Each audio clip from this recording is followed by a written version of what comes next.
सभी का स्वागत करती हूँ। बात करने के लिए हमारे साथ है राष्ट्रपति पुरस्कार से सम्मानित एडवोकेट मैम। देश में बहुत से घटनाएं घट रही है महिला से संबंधित, तो आप इस बारे में क्या कहना चाहोगे?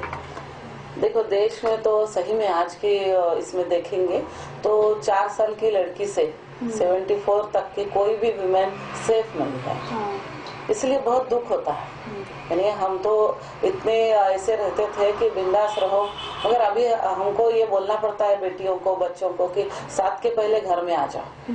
तो ये जो माहौल बदल गया है उसके लिए मुझे बहुत चिंता भी होती है और लगता है कि हमें लेडीज लोगों को भी इकट्ठा होकर इसके लिए कुछ करना है। प्रशासन ने भी करना चाहिए, कुछ कानून और कुछ पनिशमेंट भी बहुत सख्त होनी चाहिए, ऐसा भी मुझे लगता है। मैम, पर ये कानून तो बना है पर फिर भी घटनाएं तो घट ही रही है, तो इसको कैसे रोका जा सकता है? कुछ तो इसके लिए तो सबसे बड़ी बात है कि हम हमारे फैमिली से शुरुआत करें कि जो अत्याचार महिलाओं के साथ हो रहे हैं तो एक कुटुंब का आदमी कर रहा है, फैमिली मेंबर है, कोई ना कोई है, कहीं उसका रिश्तेदार है, कहीं उसके पहचान का है, कहीं पहचान का नहीं भी है। तो ऐसे लोग जो है, जो आदमी लोग है खास करके, तो ऐसे लोगों को भी हमको यही मानसिकता उनके बदलने के लिए उनकी फैमिली से जुड़ना होगा, उनसे बात करना होगा। और हमारे जो संस्कार थे कि अभी हम शिवाजी को याद करते हैं तो शिवाजी को सुंदर एक पेटी में दिखने के बाद, औरत दिखने के बाद उन्होंने बोला था कि अशीच अमुची आई असती, यानी हमारी माँ के प्रति, बहन के प्रति जो निष्ठा श्रद्धा हमारे मन में होती है वो समाज के प्रति अभी नहीं रही है। तो इसलिए हमको परिवर्तन लाना है, तो समाज में परिवर्तन लाना पड़ेगा। और जो भी हमारे बच्चे लोग अभी अत्याचार कर रहे हैं तो उनको भी उनकी मानसिकता बदलने की हमें ही अभी जिम्मेदारी लेनी पड़ेगी। मैम, जो अभी स्त्री भ्रूण हत्या, इस मुद्दे पर हम आते हैं, तो स्त्री भ्रूण हत्या जो हो रही है तो इसका कारण क्या है कि लोगों की आज भी मानसिकता बदली नहीं है? क्या कारण है? स्त्री भ्रूण हत्या के लिए भी एक सामाजिक परिप्रेक्ष्य में देखा जाए तो उसमें एक ऐसा है कि आज भी दहेज की प्रथा है और यदि बच्चे को दहेज देना पड़ता है तो उसको समाज में लाना ही नहीं। इतनी मानसिकता केवल आदमी लोगों की ऐसी नहीं, तो खुद उसकी माँ भी वैसे ही सोचती है और ये बहुत चिंता का विषय है, ऐसे मुझे लगता है। हम अभी जो रेशो देखते हैं तो कितना लड़कियों का प्रमाण कम हो गया है। तो मुझे ये लगता है कि ये जो मानसिकता है कहीं ना कहीं आर्थिक विषय से जुड़ी है, कहीं ना कहीं सामाजिकता से जुड़ी है। तो हम दहेज लेना देना बंद करेंगे तो उसमें कोई दिक्कत नहीं है, वो लड़की आराम से पढ़ सकती है, लिख सकती है, आगे जाके आराम से उसकी शादी हो सकती है। मगर हमारी सब जो भी व्यवस्थाएं है वो कहीं ना कहीं आर्थिक विषय से निगड़ित होती है और फिर आर्थिकता से यदि हम सबल नहीं है, स्ट्रांग नहीं है, तो फिर कहीं ना कहीं फिर किसको बलि दिया जाए, तो फिर वो लड़की को भी बलि दिया जाए। तो ये जो मानसिकता है उसके लिए भी हमको लगता है कि उसकी माँ की जिम्मेदारी ज्यादा होती है, क्योंकि हम हमेशा बोलते हैं कि निर्णय क्षमता में महिलाओं का सहभाग ज्यादा होना चाहिए। आज आदमी बोलेगा कि नहीं होना मेरे को लड़की, क्योंकि मेरे को इतना दहेज देना पड़ेगा, तो वो सुन लेती है। वो क्यों सुने ऐसी बात? तो मुझे लगता है कि हम ऐसी 2 स्टेज पे हमको काम करना है। एक तो उसकी माँ को ये पक्का होना चाहिए कि नहीं, बेटी भी हो तो भी मुझे उसको जन्म देना ही देना है। और दूसरा, समाज में परिवर्तन ये लाना है कि दहेज लेने की जो प्रथा है या उसका एक्सप्लॉयटेशन करने की जो हमारे यहाँ चल रहा है तो उसको खत्म करने के लिए अवेयरनेस हमको सोसाइटी में लाना पड़ेगा। मैम, सिर्फ आर्थिक समस्या के कारण ही स्त्री भ्रूण हत्या हो रही है या उससे और कोई मुद्दे जुड़े हैं, ऐसे आपको लगता है? नहीं, बेसिकली तो मुझे यही लगता है। और दुनिया में लड़की को नहीं लाना, इसके लिए और तो कोई कारण नहीं हो सकता, क्योंकि उसकी जिम्मेदारी जो है उसको फिर ससुराल भेजना है, उसके एजुकेशन पे, क्योंकि हमारे यहाँ अभी आर्थिक स्तर पे हमने इतना विकास नहीं किया है।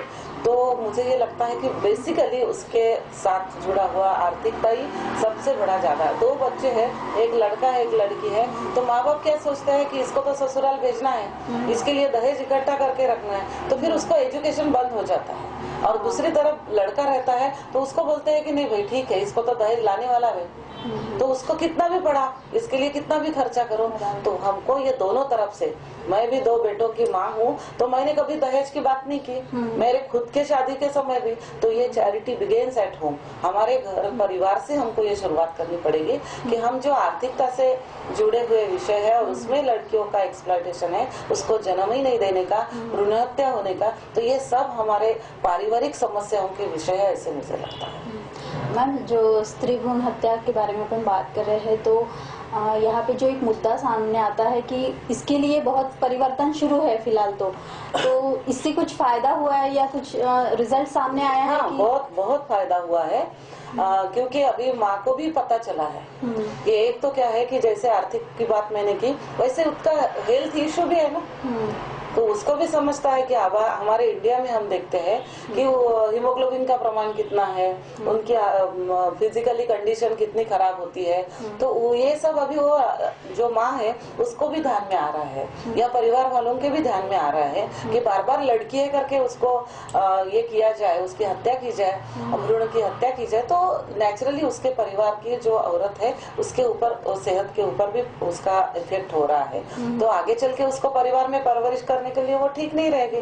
तो अभी वो थोड़ी जागरूकता आ रही है, और साइड बाय साइड ये भी जागरूकता आ रही है कि दहेज के लिए यदि बेसिकली हम रूट लेवल पे जाते हैं तो फिर यही कारण है कि आर्थिक जो विषमता है या आर्थिक हमारे यहाँ संपन्नता नहीं है, इसलिए ये हो रहा है। तो हम लड़कियों से दहेज ना ले, ऐसा भी मानसिक हमारी चेंज होता है, तो फिर मुझे लगता है कि ये भ्रूण हत्या और इससे ज्यादा स्पीडली रोकी जाएगी।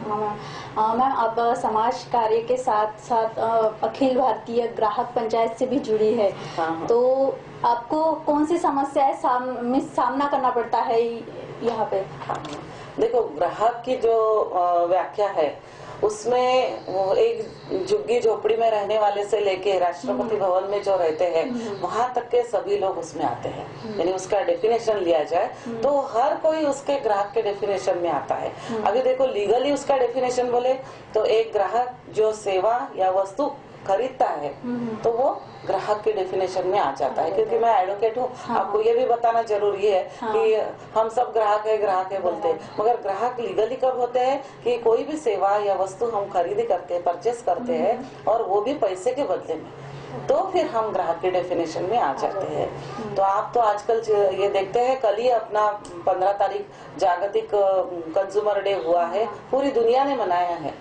मगर मैं जब काम में लगी थी, ये मूवमेंट में लगी, तब और अभी में मैं डिफरेंस ये देखती हूँ कि अभी भी कंज्यूमर का प्रोटेक्शन नहीं हो रहा है। क्योंकि हम देखते हैं दूध में मिलावट है, मिठाई खाओ, अभी देखो आज होली का त्योहार है, दिवाली आती है, कहीं भी तो इतनी मिलावट की मिठाइयाँ मिलती है हमको। फ्रूट्स खाने जाओ तो कार्बाइड से पकाए जाते हैं, सब्जियां खाओ तो उसमें कलर लगाए जाते हैं। तो यदि कहीं भी हमारा प्रोटेक्शन नहीं हो रहा है तो मुझे ये लगता है कि बहुत सारे ऐसे सब्जेक्ट है कि हमको वहाँ से खुद का प्रोटेक्शन कर लेने की आदत डालनी है। और सबसे एक बात मुझे ये लगती है कि कोई भी चीज में तो यानी ग्राहक के प्रति अपने को काम करना ही पड़ेगा। जैसे प्लॉट लिया है, फ्लैट लिया है, कहीं पैसे डाल दिए हैं, कहीं स्कूल है, कॉलेज है, क्योंकि each and everything coverts into a consumer protection act. तो मुझे लगता है जहाँ जहाँ उसको तकलीफ होती है वो सब विषय ग्राहक में आते हैं। अपने नागपुर की बात की जाए तो ऐसे सही में बहुत समस्या है कि जिनके लिए हमको बहुत स्ट्रगल करना पड़ता है। जैसे मैं आपको एक और जानकारी दे दूं कि जैसे टीवी हम देखते हैं तो इतनी एडवर्टाइजमेंट आती है, तो ये एडवर्टाइजमेंट सही नहीं होती, मगर हम लोग पूरा ऐसे उसके पीछे दौड़ते रहते हैं। तो मुझे ये लगता है कि कुछ एडवर्टाइजमेंट अपने को गलत लगी या कुछ लगी तो उसके नीचे में एक लाइन आती है कि इसके ऊपर SMS करो, या जो गलत लिखता है। तो ये अवेयरनेस अभी कंज्यूमर में आने की शुरुआत हो गई है, मगर समस्या बहुत ज्यादा बढ़ रही है। जितना कंज्यूमर अवेयर होता है उतने ही जो ये बाकी के लोग हैं वो और समस्या बढ़ाने की कोशिश करते हैं, ऐसा मेरा एक्सपीरियंस है। मैम, आपने जो समाज कार्य के लिए अपना योगदान दिया। मैम, आपने समाज कार्य के लिए अपना जो योगदान दिया है तो इसके लिए आपको बहुत से पुरस्कार भी मिले हैं। तो हम जैसे आपको 1906 में राष्ट्रपति पुरस्कार भी मिला, तो हम इसके बारे में थोड़ा जानना चाहेंगे। हाँ, नहीं, वो तो क्या है कि पुरस्कार तो अपन काम करते हैं तो पुरस्कार आते रहते हैं। उसमें मेरे को यानी पुरस्कार के लिए कोई काम भी नहीं किया, करना भी नहीं चाहिए, क्योंकि वो ग्रास रूट पे रहने वाला जो भी व्यक्ति है उससे यदि मैं अच्छी पोजीशन में हूँ तो उसका दुख दर्द मैंने बांट लेना चाहिए। ये थीम लेके मैंने काम करना शुरू किया, और अभी लगभग 26-28 साल हो रहे हैं कि मैं ये काम में हूँ।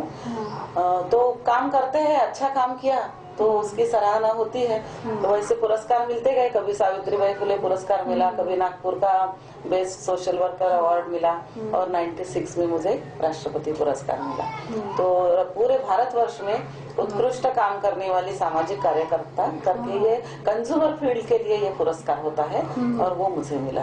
तो खुशी तो होती है, मगर मुझे ये लगता है कि जब भी पुरस्कार मिलता है तो अपनी को जिम्मेदारी भी अपनी बहुत ज्यादा बढ़ती है कि समाज के प्रति मेरे को और कुछ काम करना है। पुरस्कार शायद इसीलिए दिए जाते हैं कि ये व्यक्ति कर सकता है, तो इसने और ज्यादा मोटिवेट होके और ज्यादा काम करना चाहिए, इसलिए भी वो पुरस्कार दिया जाता है, ऐसे लगता है। मगर पुरस्कार के लिए काम नहीं करना चाहिए, काम करते इतना काम करते रहो कि भगवान उसका बराबर हिसाब रखता ही है।